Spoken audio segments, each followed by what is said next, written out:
퇴직 첫날 아내는 떠났고 아들은 자살을 시도했고 나는 10억 원의 위자료 청구를 받았습니다.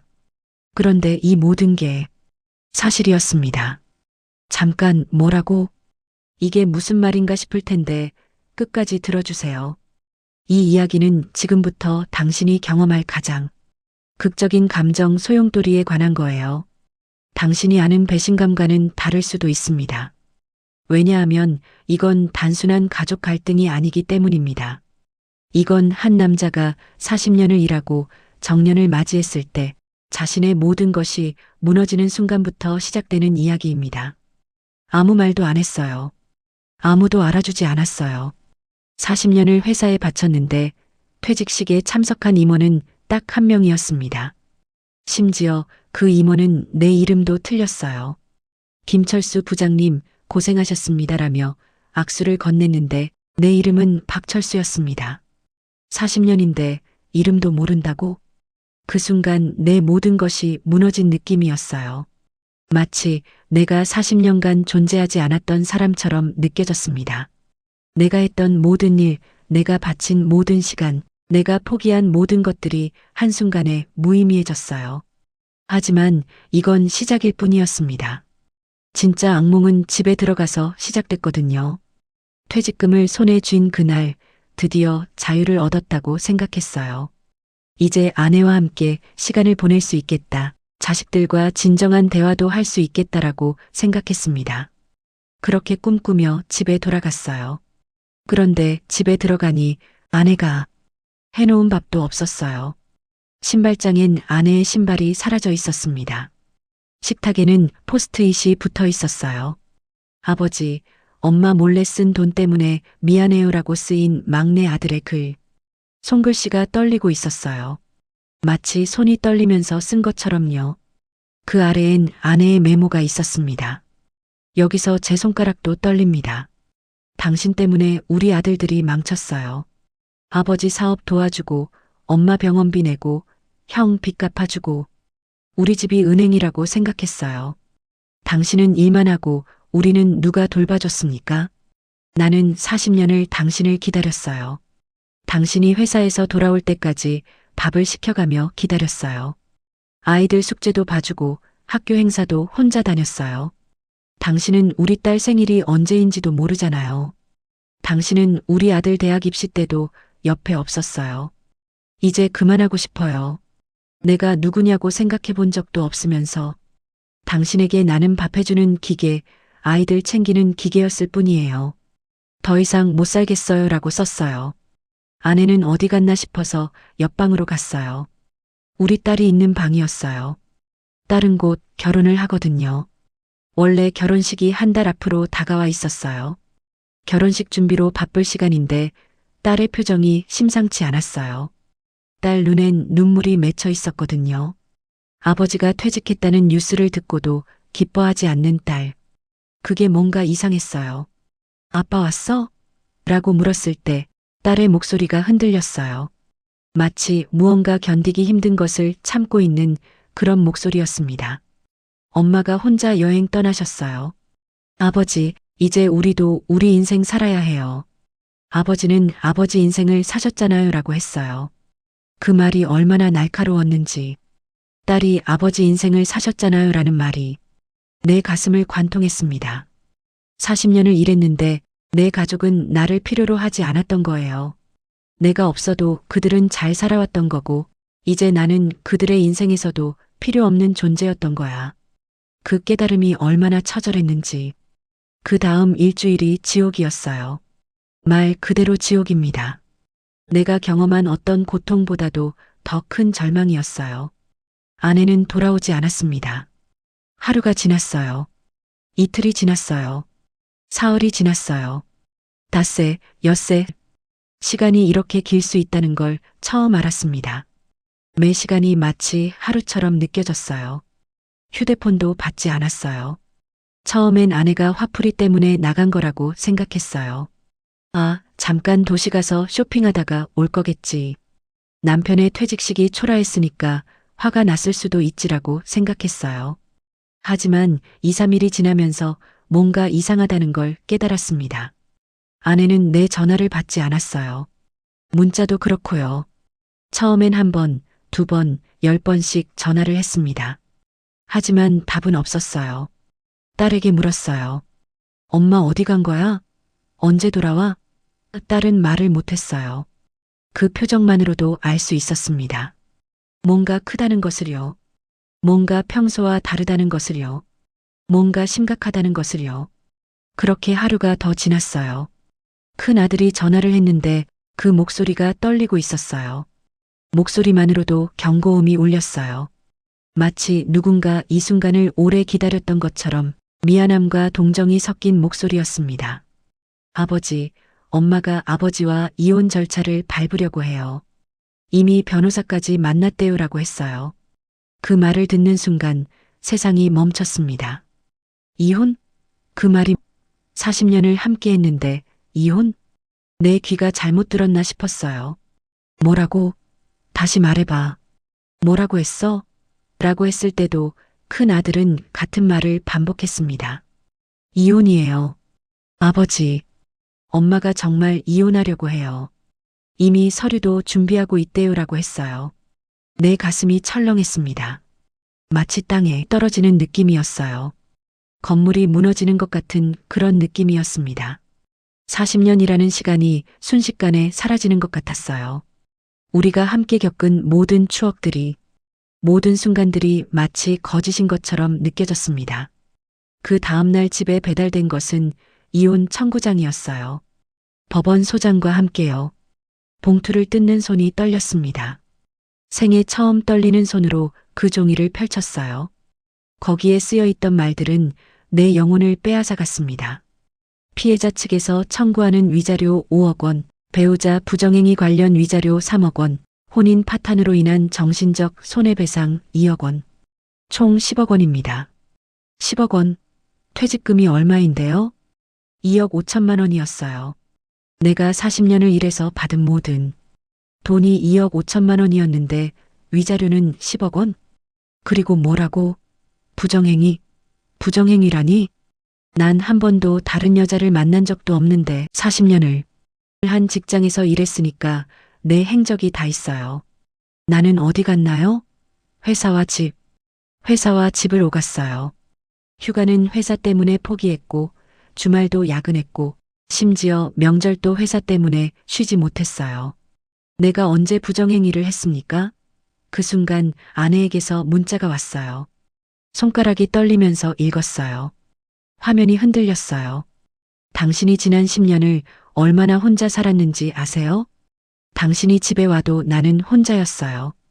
당신은 밥만 먹고 자고 나가고 돌아오고를 반복했어요. 나와 아이들은 당신의 등을 보며 살았어요. 당신의 목소리를 기다렸어요. 하지만 당신은 회사 얘기만 했어요. 아이들 얘기는 듣지 않으셨어요. 당신은 우리의 삶에 없었습니다. 당신의 가족을 버린 거예요. 나도 내 인생을 살고 싶어요. 당신의 부재, 그것이 내 마음에 다른 사람을 들이게 만들었어요. 당신은 날 정서적으로 배신했습니다. 그리고 이건 부정행위가 아니에요? 정서적 학대 아니에요? 40년을 기다린 대가가 이건가요? 더 이상 못 살겠어요. 분노가 올라왔습니다. 이건 그냥 화가 아니었어요. 마치 화산이 폭발하는 것 같은 흑암의 감정이었습니다. 가슴속에서 무언가 끊어지는 느낌이 들었어요. 마치 내 모든 것이 한순간에 파괴되는 그런 느낌이었습니다. 내 손이 자동으로 움직였어요. 손가락이 저절로 휴대폰을 집었고 무언가를 누르고 있었는데 그게 막내 아들 번호였습니다. 벨이 울렸어요. 한 번, 두 번, 세 번. 아들이 받았습니다. 목소리가 떨리고 있었어요. 굉장히 조심스러운 목소리였습니다. 아버지, 그 한마디에도 아들이 얼마나 긴장하고 있는지가 느껴졌습니다. 하지만 난 멈출 수 없었어요. 내 입에서 나오는 말들은 더 이상 내 것이 아니었습니다. 분노가 나를 완전히 지배했어요. 이성이 없었어요. 그냥 분노만 있었습니다. 너 때문이다. 넌 태어나면서부터 우리 가족의 짐이었어. 네가 자꾸 돈을 달라고 해서 엄마가 스트레스 받고 엄마가 나한테 화풀이하고 결국 우리 집이 망한 거야. 넌 정말 못된 놈이야. 정말 못된 놈. 잘 나가는 형들 보고, 잘 사는 형들 보고, 넌 왜 자꾸 아버지 바지에 매달려 있어? 왜 남처럼 살지 못해? 왜 다른 사람들처럼 성공하지 못해? 넌 내 인생을 완전히 짓밟았어. 아버지가 네 때문에 얼마나 많은 것들을 포기했는지 아니? 친구들한테도 빌렸고, 형제들한테도 돈을 부탁했어. 모두 너 때문이야. 모두 너를 위해서였어. 그런데 넌 뭐해? 계속 실패하고, 계속 빌고, 계속 아버지를 무너뜨려라고 소리를 질렀습니다. 내 목소리가 떨렸어요. 아니, 떨린 게 아니라 울분으로 터졌어요. 전화기 너머로 들려오는 울음소리가 있었어요. 내 아들이 울고 있었습니다. 내 아들이 울고 있었어요. 하지만 난 멈추지 않았습니다. 분노는 꺼지지 않았거든요. 울기만 하고 뭐해? 울어봤자 무슨 소용이야? 우리 집이 되나? 엄마가 돌아와? 비용이 얼마인지 알아? 8억 원이야. 8억 원을 아버지가 써줬어. 너를 위해서. 근데 그 8억 원이 뭐 했어? 아무것도 아니지. 계속 실패하고, 계속 빌고, 계속 아버지를 무너뜨리니까. 정말 형편없어? 정말 못났어. 차라리 낳지 말걸. 정말 차라리 낳지 말걸. 넌 내 인생의 가장 큰 실패야라고 했어요. 그 순간입니다. 그 순간 내가 내 아들에게 말한 것이에요. 차라리 낳지 말걸. 세상에 내가 내 아들의 존재 자체를 부정했습니다. 내가 내 아들에게 그런 말을 했어요. 전화기 너머로는 아무 소리도 없었어요. 아무 울음소리도 없었습니다. 그냥 침묵만 흐르고 있었어요. 마치 세상이 멈춘 것처럼요. 들려? 대답해. 내가 물었어요. 아무 대답이 없었습니다. 대답해. 왜 말이 없어? 하지만 전화기 너머는 침묵으로만 답했어요. 그 침묵이 얼마나 무거웠는지 마치 무덤 같은 침묵이었습니다. 그리고 곧 통화가 끊겼습니다. 그 다음날 경찰이 우리 집에 왔어요. 제복을 입은 2명의 경찰관이 우리 집 현관에 서 있었습니다. 내 가슴이 철렁했어요. 뭔가 큰일이 생겼다는 걸 직감했습니다. 박철수 씨시죠? 경찰이 나를 확인했어요. 내 얼굴이 창백해졌습니다. 경찰관의 표정이 진지했거든요. 당신의 아들이 약을 먹고 쓰러졌습니다. 지금 응급실에 있습니다. 빨리 가셔야 합니다라고 했어요. 내 머릿속이 하얘졌어요. 세상이 정지된 것 같았어요. 마치 내 심장이 멈춘 것처럼요. 약을 먹고 쓰러졌다고? 우리 막내가 응급실? 이 모든 게 말이 안 됐습니다. 이건 현실이 아니라고 생각했어요. 하지만 그건 현실이었습니다. 응급실로 달려갔어요. 뛰면서 내 다리가 떨렸습니다. 차 안에서도 떨렸어요. 신호 대기 중에도 떨렸습니다. 경적을 울리며 달렸어요. 엘리베이터를 타다가 울었어요. 누군가는 분명 나를 봤을 거예요. 60대 아버지가 엘리베이터에서 흐느껴 오는 모습을 말이에요. 중환자실입니다. 유리문 너머로 보이는 침대가 있었어요. 거기에 누워있는 게 내 아들이었습니다. 얼굴이 창백했어요. 정말 창백했습니다. 마치 시체처럼 창백했어요. 손에는 링거가 꽂혀 있었고 코에는 산소 마스크가 씌워져 있었습니다. 모니터에서는 삐삐삐하는 소리가 계속 났어요. 생명을 나타내는 그 소리가 내게는 고통이었습니다. 의사가 나에게 설명했습니다. 의사의 목소리가 매우 진지했어요. 아버지, 다행히 생명은 건졌습니다만 정신과 약물과 감정적 충격이 겹쳤습니다. 누군가 그와 심한 말을 나누셨나요? 의사의 물음에 내 가슴이 철렁했습니다. 심한 말? 그게 바로 내 말들이었어요. 차라리 낳지 말거리라는 말이 자꾸만 떠올랐습니다. 내 아들이 그 말 때문에 이렇게 된 거 아닐까? 그 생각이 나를 올가매었어요. 내가 뭘 한 거지? 내가 무엇을 한 거지? 하지만 그 순간이 왔습니다. 그 순간이 정말로 왔습니다. 중환자실에 앉아있던 나에게 누군가 다가왔어요. 의사였어요. 하지만 의사가 할 말은 의료 관련 말이 아니었습니다. 의사의 목소리가 평소와 달랐어요. 마치 무언가를 기다렸던 것처럼요. 아버지, 잠깐 나올 수 있을까요? 뭔가 이야기해야 할 게 있어요라고 했어요. 뭔가 이상했어요. 의사가 해야 할 말이라고는 환자의 상태에 관한 것인데 왜 이렇게 조심스러울까요? 의사실로 들어갔어요. 그곳에는 아내, 큰 아들, 딸이 다 있었습니다. 뭐라고? 아내가 돌아왔어? 순간 내 머리가 혼동되었어요. 아내가 나간 지 일주일이 지났는데 갑자기 여기에? 그들의 표정을 보니 뭔가 심상치 않았어요. 모두 울먹거리는 표정이었습니다. 그들도 분명 울었어요. 아내가 입을 열었습니다. 아내의 목소리가 떨렸어요. 당신 미안해요.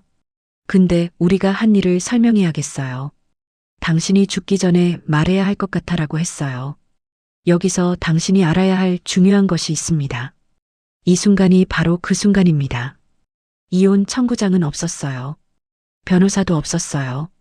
10억 원의 위자료 청구도 없었어요. 아내의 가출도 연기였어요. 모든 게 거짓이었어요. 막내 아들의 자살 시도는 연기가 아니었습니다. 그건 진짜였어요. 진짜였어요. 아들은 정말로 약을 먹었고, 정말로 응급실에 실려갔고, 정말로 생명의 위기를 겪었습니다. 왜? 아버지의 말 한마디 때문에. 차라리 낫지 말거리라는 그 말 때문에 아들은 정말로 죽음을 선택하려고 했던 거예요. 아내가 눈물을 흘리며 말했습니다. 아내의 목소리가 흔들렸어요. 당신이 죽기 전에 우리가 얼마나 사랑하는지 알게 해주고 싶었어요. 우리가 다시 말해도 당신은 듣지 않으니까 이런 극단적인 방법을 선택했어요. 이혼이라는 위기, 10억 원의 위자료, 아내의 가출 같은 것들로 당신을 깨우려고 했어요. 하지만 아들이 정말로 죽으려고 할 줄은 몰랐어요. 우리도 깜짝 놀랐어요. 아들의 자살 시도가 진짜였거든요. 그래서 우리는 당신을 더 이상 속일 수 없게 됐어요. 당신을 구해야 한다고 생각했어라고 했어요. 막내 아들이 침대에서 일어났습니다. 산소 마스크도 벗었어요. 링거도 빼도 된다고 의사가 허락했대요. 아들의 팔에는 여전히 약물의 흔적이 있었어요. 하지만 아들의 눈은 살아 있었습니다. 죽음에서 돌아온 눈이었어요. 아들이 내게 안겼습니다. 그리고 울었어요. 아버지, 미안해요.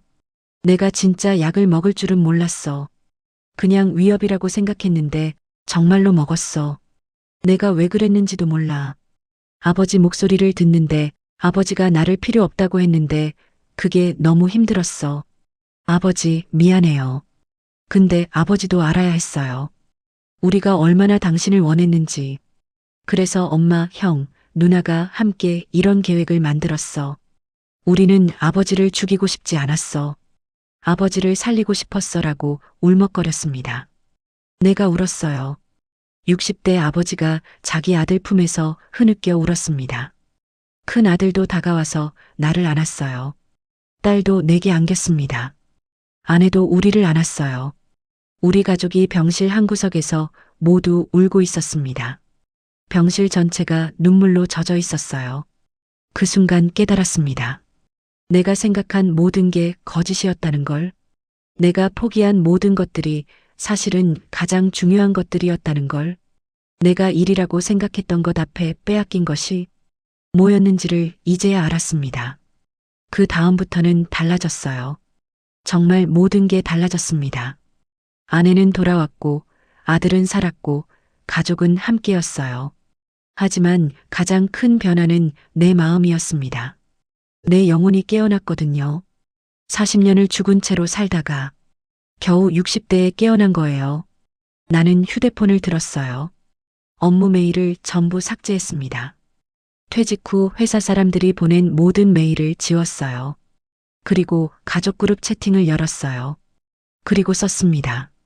너희들이 날 깨워줘서 감사해. 아버지도 이제 깨어났어. 이제 진짜 가족 시간을 시작하자. 나는 우리 가족을 사랑합니다라고. 손가락이 떨리면서 버튼을 눌렀어요.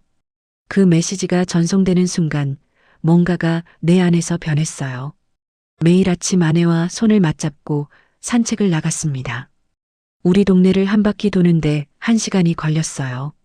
처음엔 할 말이 없었습니다. 40년을 함께 했는데 뭘 말해야 할지 몰랐어요. 마치 처음 만난 사람처럼 어색했습니다. 하지만 시간이 지나면서 자연스럽게 말들이 흘러나왔습니다. 아내는 내게 자신의 인생을 이야기해 줬어요. 내가 모르고 있던 그녀의 꿈들, 그녀가 포기했던 것들, 그녀가 느껴왔던 외로움들. 당신 몰랐지? 나 젊을 때 그림 배우고 싶었어. 화가가 되고 싶었단 말이야. 그리고 아이들을 키우면서 당신만 기다렸어. 당신이 회사에서 돌아오길 기다렸어. 매일 밤이라고 했어요. 그 말에 내 가슴이 또 철렁했습니다. 내가 얼마나 빼앗은 건지. 막내 아들과는 주 3일을 함께 했습니다. 퇴근 후가 아니라 아침 일찍 만났어요. 카페에 가서 커피를 마시고 말없이 옆에 앉아만 있었습니다. 처음엔 어색했어요. 아버지와 아들이 뭘 해야 할지 몰랐거든요. 하지만 며칠이 지나면서 자연스럽게 대화가 나왔습니다. 아들은 자신의 사업 이야기를 해줬어요. 실패의 경험들, 다시 일어서려는 과정들, 그리고 아버지가 옆에 있어주는 것만으로도 나는 다시 일어날 수 있을 것 같아라고 했어요. 그 한마디가 내게 얼마나 컸는지. 내가 번 모든 돈도 그 한마디를 살 수 없었는데 우리 아들은 그냥 아버지의 존재만으로 만족했어요. 큰 아들과는 처음으로 진정한 대화를 나눴습니다. 아버지, 내가 승진했을 때 누가 축하해 줬나요? 나는 아버지의 축하를 듣고 싶었어. 아버지의 평가를 듣고 싶었어. 내가 일을 잘하고 있는지 궁금했어라고 했을 때 나는 그를 끌어안았습니다. 너는 정말 잘하고 있어. 아버지가 자랑스러워. 정말로 자랑스러워. 이렇게 훌륭한 아들을 둔 게 아버지의 가장 큰 자산이야라고 했어요. 그 순간 큰 아들도 울었습니다. 아버지의 인정을 받은 그 순간, 40년을 기다린 그 순간 아들도 울었어요. 딸과는 결혼식 준비를 함께 했습니다. 처음으로 딸의 결혼 준비에 동참했어요. 드레스를 고를 때도 나는 옆에 있었습니다. 헤어와 메이크업을 할 때도 있었습니다. 결혼식 리허설 때도 아버지로서 참석했어요. 그리고 결혼식 당일 나는 딸을 예식장으로 안내했습니다. 그 순간 그 거리를 걸어가면서 여러 생각이 들었어요. 40년을 일했는데 이 순간을 놓칠 뻔했어요. 내 딸의 가장 중요한 날을 놓칠 뻔했어요. 그 순간 딸은 내게 말했습니다. 눈물을 흘리면서 아버지, 이제 괜찮아. 아버지가 옆에 있으니까. 이제 정말로 괜찮아라고. 그 말에 나는 눈물을 흘렸어요. 얼마나 오랫동안 내 딸이 아버지를 기다렸는지 그 말 속에 모든 게 담겨 있었습니다. 결혼식이 끝나고 신랑과 신부가 나갈 때 나는 아내 손을 잡았어요. 아내가 내게 웃음 지었습니다. 당신, 우리 딸 이제 행복할 것 같지? 아버지가 있어주니까라고. 노후는 끝이 아니라 새로운 시작이라는 게 이제 정말 실감이 났어요. 내가 놓친 것들을 다시 집을 수는 없지만 이제부터라도 가족과 시간을 함께 할 수 있다는 것만으로도 감사했습니다. 자식들도 내 말을 더 잘 들어주고 있습니다. 아내도 다시 웃음이 늘었어요. 이건 기적이 아니에요. 그냥 진실이 필요했던 거야. 내가 필요했던 건 돈이 아니라 관계였고 내 가족이 원했던 건 내 급여가 아니라 내 사랑이었던 거야. 60대에 받은 두 번째 인생입니다. 지금 이 말을 듣고 있는 당신, 혹시 내 이야기와 비슷한 상황에 있나요? 혹은 당신의 부모님이 나처럼 일만 하다 퇴직하셨나요? 혹시 당신도 지금 가족과 거리감을 느끼고 있나요? 혹은 당신의 남편이 회사만 다니고 가족을 잊어버렸나요? 당신의 아버지가 당신을 보지 못하나요? 그렇다면 이 말을 꼭 기억해 주세요. 아직 늦지 않았습니다. 지금이 바로 시작할 때입니다. 내 이야기가 극적이었던 이유는 한 가지입니다. 절망이 깊을수록 깨달음도 크다는 거예요. 하지만 당신은 그렇게까지 기다릴 필요가 없습니다. 당신은 절망을 경험할 필요가 없어요. 지금 바로 시작할 수 있어요. 휴대폰을 들고 당신의 자식에게 전화를 걸어보세요. 업무 통화가 아니라 진정한 대화를 하고 싶다는 마음으로 아들아, 안녕. 아버지가 너무 보고 싶어. 언제 한번 만날 수 있을까? 아버지 이야기 좀 들어줄 수 있어? 라고 말해보세요. 당신의 배우자에게 말해보세요. 내가 그동안 당신을 너무 모르고 있었구나. 진짜 미안해. 너의 꿈이 뭐였지? 너는 뭘 하고 싶었어? 이제부터는 달라질 거야. 내가 당신의 꿈을 들어줄 거야 라고 당신의 부모님에게 전화해 보세요. 단순히 별일 없으시죠? 라는 안부가 아니라 엄마, 아버지 뵙고 싶어요. 당신의 인생 얘기 좀 들려주세요. 언제가 좋으세요? 라고. 그 말 하나가 어떻게 모든 걸 바꿀 수 있는지 당신도 경험하게 될 거예요. 40년을 일했지만 내가 정말 원했던 건 가족이었어요. 돈은 쌓였지만 사랑은 빈 계좌였어요. 당신도 그럴 거예요. 당신의 아이들도, 당신의 배우자도, 당신의 부모님도, 그들은 모두 당신을 기다리고 있습니다. 당신의 시간을 원하고, 당신의 목소리를 원하고, 당신의 손을 원하고 있어요. 그들은 당신의 월급을 원하지 않습니다. 당신의 지위를 원하지 않습니다. 그들은 그냥 당신 자신을 원해요. 당신이 옆에 있기를 원해요. 이 이야기를 당신의 부모님께 보여주세요. 혹은 당신의 남편, 아내에게 보여주세요. 혹은 당신의 자식들에게 보여주세요. 이 이야기가 당신의 가족을 살릴 수도 있습니다. 누군가의 아버지를 깨울 수도 있고 누군가의 아들을 살릴 수도 있습니다. 공유 버튼을 눌러주세요. 당신의 한 번의 공유가 누군가 가정의 위기를 막을 수도 있습니다. 당신의 한 번의 공유가 누군가의 아버지를 돌이킬 수도 있습니다. 당신의 손가락이 움직여서 누른 그 버튼이 누군가의 가족을 살릴 수도 있어요. 부끄러워하지 마세요. 이 이야기는 부끄러운 이야기가 아니에요. 이건 사랑하는 사람들이 절망 속에서 찾아낸 또 다른 사랑의 이야기예요. 지금 이 순간 당신의 감정이 어떤가요? 혹시 이 이야기가 당신의 부모님, 당신의 남편, 당신의 아버지, 당신의 어머니를 떠오르게 했나요? 혹은 당신 자신을 떠오르게 했나요? 혹은 당신의 자식을 떠오르게 했나요? 댓글로 당신의 이야기를 들려주세요. 당신은 어떻게 노후를 준비하고 있나요? 당신의 가족과는 요즘 어떤 시간을 보내고 계신가요? 당신의 부모님과는 잘 지내고 계신가요? 당신의 아버지는 당신을 보나요? 당신의 어머니는 행복한가요? 이 영상을 보며 느낀 감정을 나눠주세요. 분노, 공감, 희망, 절망, 죄책감, 감사함, 어떤 감정이든 좋습니다. 댓글로 당신의 진심을 나눠주세요. 당신의 목소리가 우리를 이 채널의 가족으로 만들어줄 거예요. 당신의 댓글이 누군가의 마음을 움직일 수도 있어요. 당신이 내 아버지도 이럴 줄은 몰랐어요 라고 댓글을 남기면 그걸 읽은 누군가는 오늘 저녁에 자신의 아버지를 안을 수도 있어요. 당신이 우리 엄마도 얼마나 기다렸을까라고 댓글을 남기면 그걸 읽은 누군가는 내일 아침에 엄마에게 전화할 수도 있어요. 당신의 한마디가 누군가의 인생을 바꿀 수도 있습니다. 당신의 목소리가 그렇게 크니까요. 이것이 바로 우리가 함께 살아가는 이유입니다. 혼자가 아니라는 것을 확인하는 그 순간 말이에요. 당신의 댓글을 기다리고 있습니다. 당신의 이야기를 들려주세요. 당신의 진심을 나눠주세요. 이곳은 당신이 자신의 이야기를 꺼낼 수 있는 안전한 공간입니다. 우리가 함께 하니까요. 오늘 이야기는 여기까지입니다. 구독과 좋아요 부탁드립니다. 건강하시고 행복하세요.